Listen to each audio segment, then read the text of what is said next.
নমস্কার বন্ধুরা, স্বপ্নপুরী একটি ব্লগে তোমাদের সবাইকে স্বাগত। আজ তোমাদের সাথে শেয়ার করব কেলা লিলি আর ওরিয়েন্টাল লিলির যে বাল্বগুলো ছিল আমি কিছুদিন আগে প্রায় 2 মাস আগে কিভাবে স্টোর করে রেখেছিলাম সেই ভিডিওটা। তোমরা যদি কেউ দেখে থাকো আমার ভিডিওটা অবশ্যই দেখে বুঝতে পারবে যে স্টোর করে রাখা। এবার স্টোর করে 2 মাস যে রেখেছিলাম একটা ঠান্ডা জায়গায়, সেই স্টোর করা বাল্বগুলো এখন এটাকে বের করব। এখন দেখবো 2 মাসের পরে বাল্বগুলো কেমন আছে আর সেই বাল্বগুলোকে আমি রিপোর্ট করব। সবার প্রথমেই আমি এই বাক্সটার মধ্যে রেখেছিলাম সেটা বের করে নিয়েছি। এই যে সাদা প্যাকেটগুলো দেখতে পাচ্ছ, এই সাদা প্যাকেটগুলোর মধ্যে ছিল ওরিয়েন্টাল লিলি আর রঙিন কাগজ ছিল কেলা লিলি। এখন আমি কেলা লিলি গুলোকে আগে রিপোর্ট করব। ওরিয়েন্টাল লিলি গুলো আমি এক সাইডে রেখে দিচ্ছি, কেননা আমি সবগুলো গাছ একবারে লাগাবো না, তাহলে আমার গন্ডগোল হয়ে যাবে, মাটিটাও আমি ঠিক মতো রেডি করতে পারবো না কোনটা কিভাবে লাগাবো। সেজন্য সবার প্রথমে কেলা লিলি গুলোই লাগাবো। সেজন্য আমি ওরিয়েন্টাল লিলিগুলো এক সাইডে রেখে দিয়ে এখন এক এক করে বাল্বগুলো খুলে নিব। দেখি কিরকম আছে, আমিও ঠিক জানি না কারণ একদম সিল প্যাক ছিল। দেখো বাল্বগুলো, দেখো ওরিয়েন্টাল গুলো না, কেলা লিলির বাল্বগুলো যে ছিল সেগুলো খুব সুন্দর স্পাউট বেরিয়েছে। এভাবেই এক এক করে সবগুলো প্যাকেট আমি খুলে নেব। দেখি সবগুলো ঠিক মতো বাল্বগুলো ঠিক আছে কিনা, ফাঙ্গিসাইড দিয়ে যেহেতু রেখেছিলাম, আর স্পাউট গুলো বেরিয়েছে কিনা সেজন্য আমি একটা একটা করে সব খুলে নিচ্ছি। দেখো কি বাহ, দেখো খুব ভালো আছে। তো বাল্বগুলো দেখেই বোঝা যাচ্ছে যে আমি যে বাল্বগুলো স্টোর করে রেখেছিলাম সত্যি সাকসেস হয়েছি। এখন দেখার বিষয় হচ্ছে এই বাল্বগুলো লাগানোর পর ঠিক কতটা গাছে গ্রোথ করে আর ঠিক মতো হয় কিনা সেটাই। এই যে বাল্বগুলো দেখো খুব সুন্দর স্পাউট বেরিয়েছে, প্রত্যেকটা থেকে একটা আলাদা আলাদা স্পাউট বেরিয়েছে। আর কি হয়েছে, আমি ভীষণ এক্সাইটেড ছিলাম যে বাল্বগুলো সব ঠিক ছিল, আমি কি লাগাবো, সেই এক্সাইটমেন্টে আমি সব কালারগুলো ভুলে গেছি। আর কাগজের মধ্যে লিখেও রাখিনি কোনটার কোন কালার, সেই সব উল্টাপাল্টা হয়ে গেছে। এখন গাছগুলো যখন লাগাবো, গাছটা হবে তখনই বোঝা যাবে কি হয়। আর এই যে ওরিয়েন্টাল লিলি বাল্বগুলো, এগুলো আবার আগের মতো স্টোর করে রেখে দেবো। ও সব একটা কথা তোমাদের বলতে ভুলে গেছি, যে আমি এটা বাক্সটা বের ঠান্ডা জায়গায় রেখেছিলাম, তার জন্য আমি 2 দিন আগে একটু নর্মাল ওয়েদার টেম্পারেচার আমি রেখেছিলাম বাক্সটা বের করে। এখন 2 দিন পর আমি এই প্যাকেটিংটা খুলছি। দেখো এই যে স্পাউট গুলো আছে, আমি হালকা স্প্রে করে একটু হালকা হালকা ওয়েদারে, যেটা সূর্যের আলো না পায়, মানে যে আলো পায় সেরকম জায়গায় 2 দিন স্প্রে করে রেখে দেবো, যদি স্পাউট গুলো একটু গ্রিন কালার হয় সেজন্য। এবার আমি মাটিটা রেডি করব।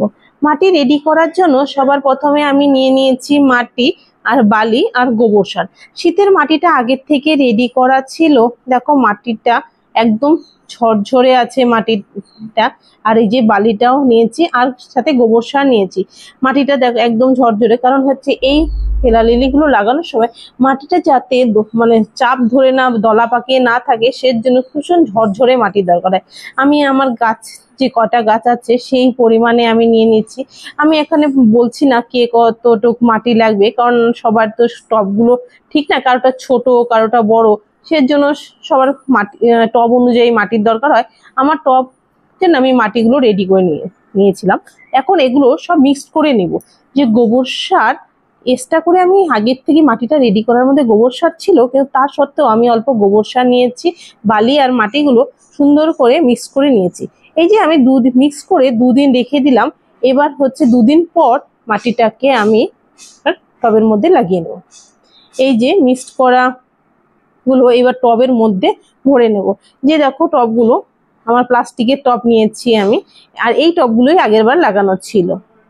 এই যে টবগুলো যেহেতু ফুটো ফুটো আছে একটু বড়, সেজন্য আমি এর মধ্যে একটু পাথর, মানে যে যা পারো, মানে জলটা যাতে জমে না থাকে সেজন্য আমি একটু পাথর দিয়ে নিচ্ছি, যাতে জলটা খুব সুন্দর মানে করে নিচে বেরিয়ে যায় সেজন্য।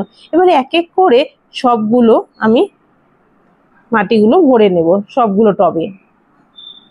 দেখো আমার 5টা ছিল, 4টা তো আগের বাল্ব ছিল, আর হচ্ছে যেই বাল্বগুলো সেটা ভেঙে গেছিল সেই একটা ছিল, ওটার মধ্যেও লাগিয়ে দেবো। সেজন্য আমার 5টা টব নিয়েছি। যে এইভাবেই এই যে স্পাউটগুলো, দেখো স্পাউটগুলো খুব বাল্বগুলোর থেকে স্পাউটটা 2 দিনের মধ্যে একটু বড় হয়েছে, আর একটু গ্রিন গ্রিন কালার আসছে, এখনো ঠিক আসেনি, কিন্তু এখন এই স্পাউটগুলো আমি এক এক করে টবগুলোর মধ্যে লাগিয়ে নিব। সবার প্রথমেই আমি এই টবের মধ্যে মাটিগুলো একটু হালকা জল দিয়ে একটু ভিজিয়ে রেখেছিলাম স্প্রে করে। এবার মাটির মধ্যে লাগাবো, মানে একদম ভেতরে ঢুকাবো না আর মাটিটা একদম ওপর দিয়ে ঢেকে রাখবো না, সেজন্য অল্প বের করে রাখবো যাতে পুরো শেকড়টা নিচে থাকে আর স্পাউট গুলো যাতে মাটির ওপরে থাকে, সেজন্য সেভাবে আমি এক এক করে সবগুলো। আর এই যে বাল্বের ছোট ছোট ভেঙে গেছে যে, সেগুলো একটা স্টার্ট করে আরেকটার মধ্যে লাগিয়ে দিব। বললামই তো তোমাদের প্রথমে যে আমি মনে রাখিনি, এত এক্সপার্ট মানে সবগুলো গুলিয়ে গেছে, কোনটা কোন কালার সেটা আমি মনে রাখিনি, সব এলোমেলো করে দিয়েছি।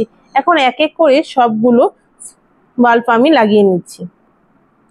উপর দিয়ে হালকা মাটি দিয়ে দিচ্ছি যাতে স্পাউট গুলো বেরিয়ে থাকে আর এই বাল্বটা মাটির নিচে থাকে, সেজন্য।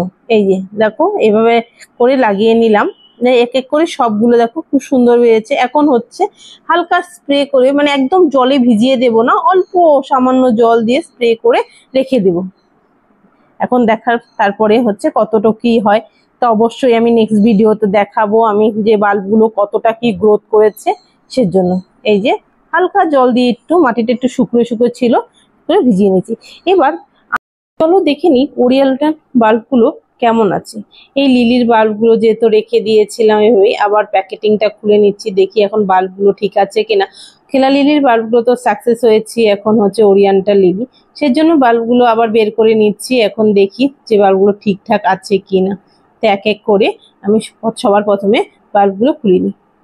মা দেখো বাল্বগুলো সব শুকিয়ে গেছে, মনে হয় হবে না, এটাই তো নষ্ট হয়ে গেছে মনে। বাল্ব হয়তো কোনো কারণে ভুল হয়েছে বা আমি ঠিক করতে পারিনি, তাও রেখে দিয়ে এইভাবেই বাল্বগুলো সব একটু করে লাগিয়ে দেখবো যদি হয়। তো আজকে এই ভিডিওটা এ পর্যন্তই। তোমাদের কি কেমন লাগলো অবশ্যই জানাও। ভিডিওটা ভালো লেগে থাকলে লাইক, শেয়ার এন্ড সাবস্ক্রাইব অবশ্যই করবে।